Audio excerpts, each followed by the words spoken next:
တိုင်းတည်နေကြပြီဖြစ်တယ်ကျွန်တော် app ကိုတေချာလေးဘယ်လို solve လဲဆိုတော့ကျွန်တော် like ပြမှာဖြစ်ပါတယ်ကျွန်တော်ကိုယ်တိုင် solve နေတဲ့ဟာကိုကျွန်တော် like ပြမှာဖြစ်ပါတယ်ဆိုတော့ကျွန်တော်တစ်ချက်ပဲကြည့်ပထမဆုံးအနေနဲ့ကျွန်တော်အိတ်ထားမှတည်ရိုးရိုးအိတ်ထားမှတည်ကိုကျွန်တော်ဘယ်လိုလုပ်လဲဆိုတော့ကျွန်တော်ပြပြဖြစ်ပါတယ်ပုံမှန်လူစင်တော့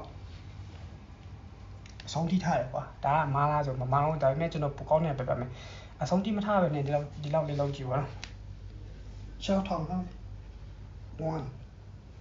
2 3 4အဲ့လိုပုံစံလေးနဲ့ဆော့ကြည့်ပါနော်ပို့ပြီးထိပါတယ်ဆိုတော့နောက်တစ်ခုလည်းရိုးရင်းရှင်းပါပဲကျွန်တော်လက်ကိုအနောက်နဲ့ထောက်ပလိုက်ပါနော်ပြန်ချောက်မြောက်တင်လိုက်ပါ1 2 3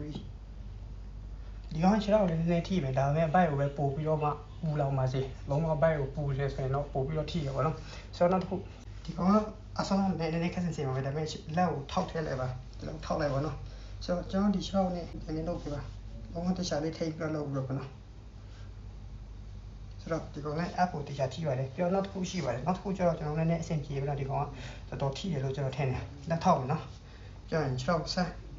ကိုရဲ့ဆန်းကိုရဲ့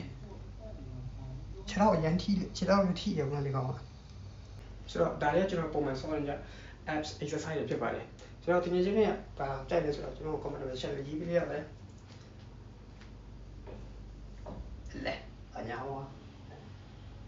အောင်မရှိရနဲ့So guys, just let me know in the comment which one is your favorite. I appreciate you guys watching till the end. So we'll see you in the next one. Let's go.